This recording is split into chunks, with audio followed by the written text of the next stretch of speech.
Now, earlier this week, 72 firms bidded for 12 federal roads in the first phase of concessions. The projects are to be executed through the Highway Development Management Initiative, HDMI, which is another pillar of the present administration's commitment to sustainable development of Nigeria's economy through robust infrastructural upgrade. HDMI is a brainchild of the Federal Ministry of Works and Housing and another PPP, that is public-private partnership approach to improving road infrastructure in Nigeria, like the tax credit scheme and the Sukuk bond. Now, how is this going to affect me and you, and what impact will these projects have on the developmental outlook of the country? Joining me via phone to give answers to these from Kano is Malam Halilu NTA, an information strategist. You're welcome, and thank you for joining us on Business Express this morning. Thank you very much. Good morning. Good morning to you. Now, what are the exact needs this initiative seeks to meet?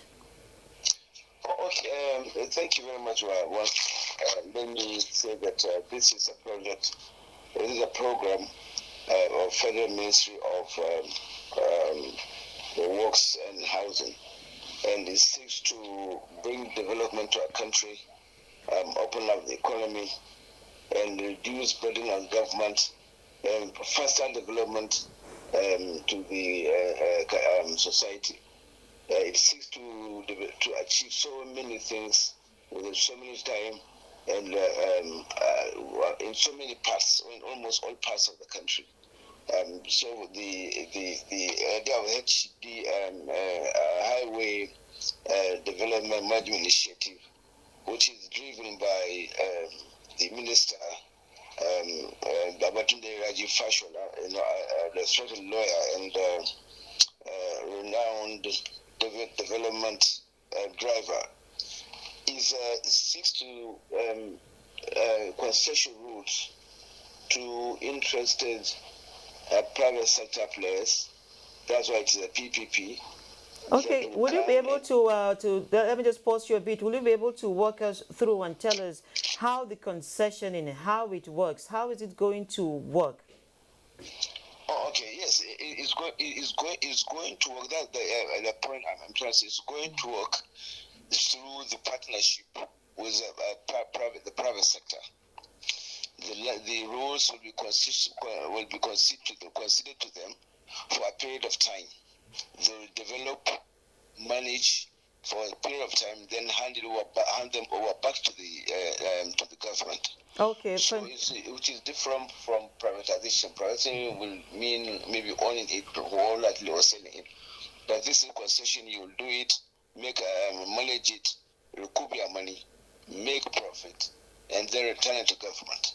Okay, now fantastic. How do you see this affecting the economy, let's say in terms of investments, revenue, GDP, and every other thing in the whole gamut? Well, it will certainly improve the economy. One, there will be so many economic activities because you are talking of constructions, and now 12 roads, major roads, have been selected: Benin, Asaba, Abuja, Lokoja, Kano, Katsina. So, none of them, or only 2 of them, are less than 100 kilometers. And these are roads that, that connect major towns and so on. So you could see how many people will be employed or benefit through that process. You could see how the markets, because most of the equipment, if not all, are going to be bought from the market. So the markets will be gingered then towards making monetary activities. You could see that there are also not only the road, but there are other side, infrastructure that will also spring up: the filling stations, the restaurants, the spare parts selling points, and so on. So there are so many economic activities and employment generating activities that will be set up. So it's going to touch about economy, but fundamentally, it also help government to save its own money and deploy it to other areas while development is still going on. this project will go on, but the money that government would have put to construct this road will be diverted to other equally demanding areas. Okay, now looking at the value chain, what is the size of jobs we'll be expecting from this whole initiative? And of course, in terms of unemployment and skills development, how will these be beneficial to the whole country? Well, it will, because of the fact that you have saved, the government has saved billions, because this is the first phase, and the projection is that about a trillion naira will be invested. So if the government is going to save or will have 1 trillion naira to deploy to other areas, that is a great thing for the country. Meanwhile, work continues. Secondly, skills will also be developed, because in areas where there are needs,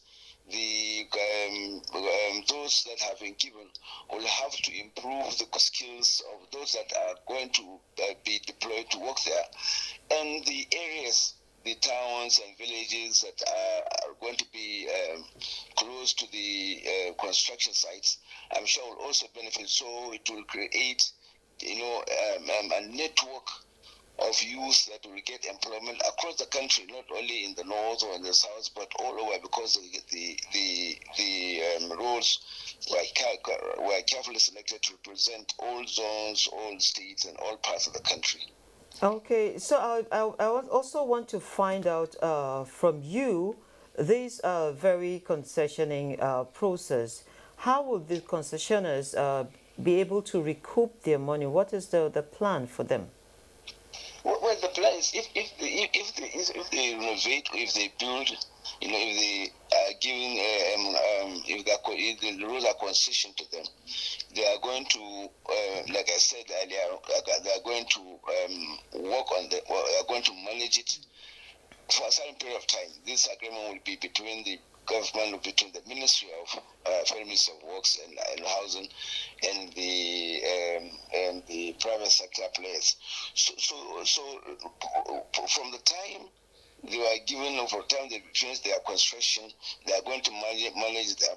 They are going to collect whatever revenue is supposed to be collected for a certain period of time, to make sure that they have return on their investment.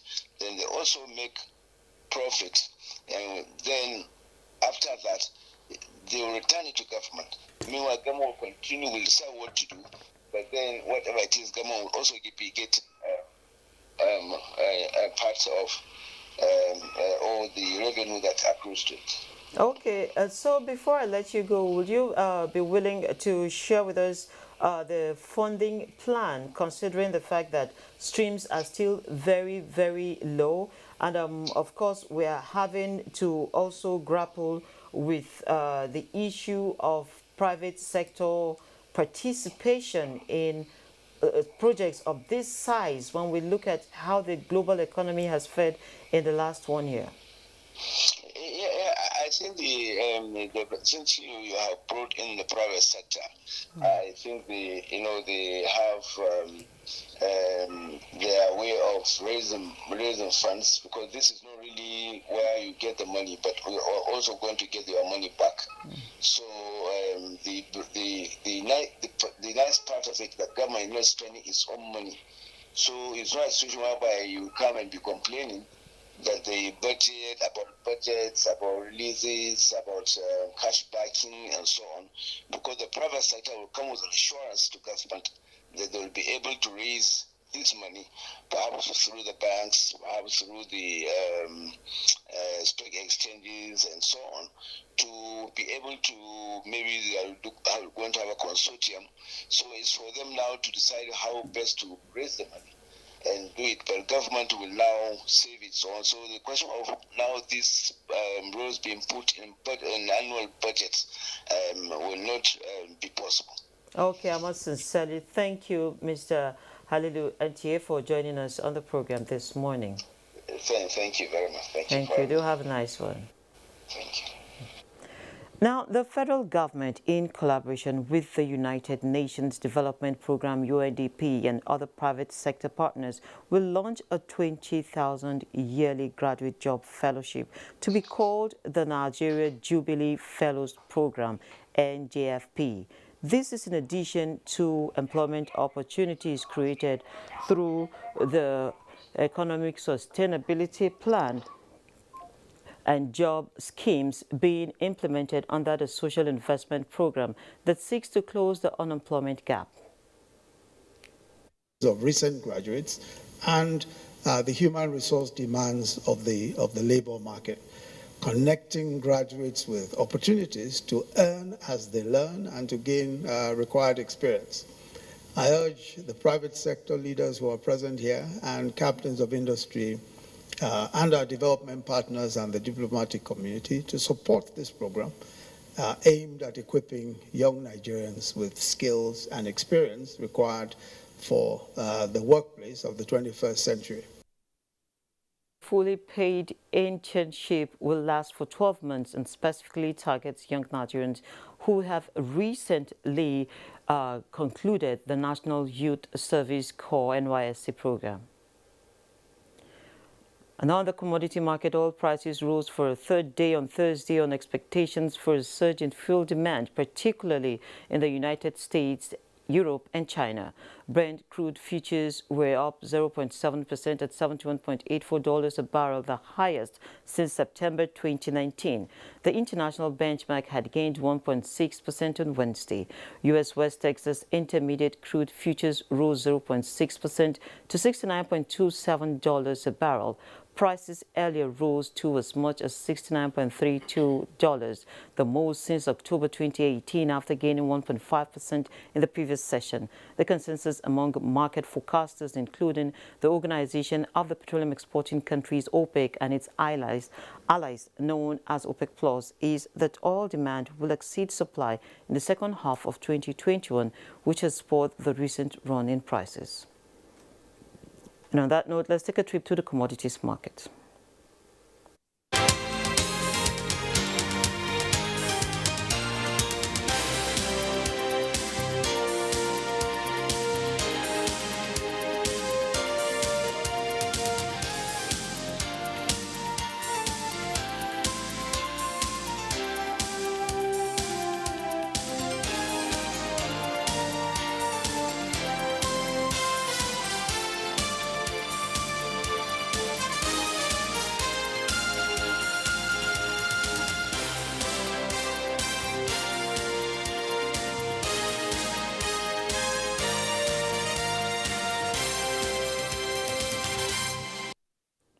Now, with the economy gaining gradual momentum on the road to recovery, businesses are also picking up, but not without setbacks as business owners decry cost of production as well as high cost of setting up new businesses. Benny Adams takes us through an experience. Surviving COVID-19 series is brought to you in partnership with the Central Bank of Nigeria. Emmanuel Sampson is a Nigerian entrepreneur doing well in South Africa for the past decade, and 7 years ago decided to come back home to Nigeria and invest in the beverage industry, with special interest in packaging clean, safe and purified drinking water, using a technology new to Nigeria. But that is yet to happen 7 years on.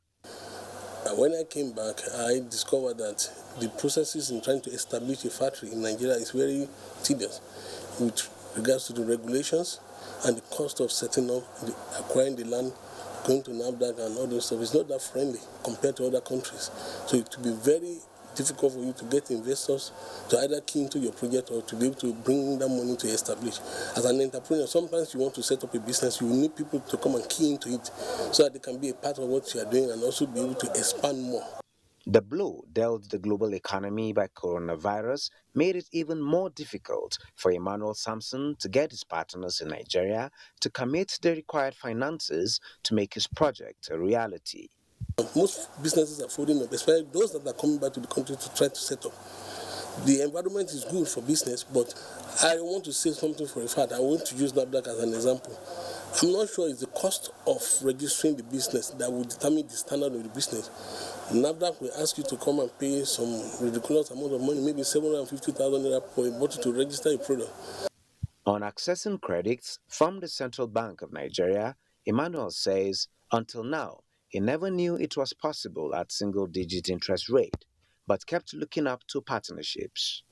In the true sense, my perspective initially was that I could do it on my own because I know for a fact, going through any bank, I've not tried the central bank, but I know that going through most of the financial institutions in Nigeria, there are a lot of bottlenecks, a lot of check and balances. You have to get this, you have to get collateral.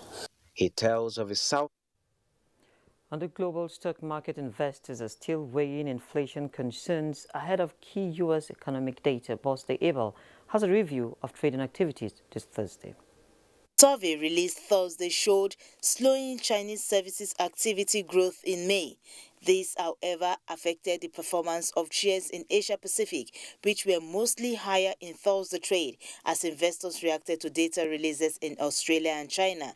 Mainland Chinese stocks were higher by the afternoon, with Nikkei rising 0.39%, while Hang Seng Index shed 0.89%, and the Shanghai Composite also dipped 0.13%. European stocks are expected to open moderately higher on Thursday, with markets set to follow an upbeat tone set in Asia Pacific overnight. U.S. stock futures were flat early Thursday morning following a quiet day of trading on Wednesday. Futures for the Dow Jones Industrial Average were unchanged. S&P 500 and Nasdaq 100 futures both gained marginally, while African stocks are yet to post figures as at the time of this report. Boss Day Able, Business Express. Now let's take a quick preview of how the market performed yesterday, Wednesday, the midweek trading session. The equities market closed on a bullish note to extend positive sentiments among investors, with the all-share index gaining, with investors gaining more than 35 billion naira, and the all-share index climbed 0.18% to close at 38,482.52 basis points, and market capitalization also closed at 20.05 trillion naira. 156.9 million shares valued at 1.3 billion naira were traded in 3,273 deals. Japan Gold, FBN Holdings, and Transcorp were the most traded stocks, with a combined volume of more than 42 million shares valued at over 108 million naira. The opening figures on the stock market are yet to coming this morning. And of course, we move straight to the currency market.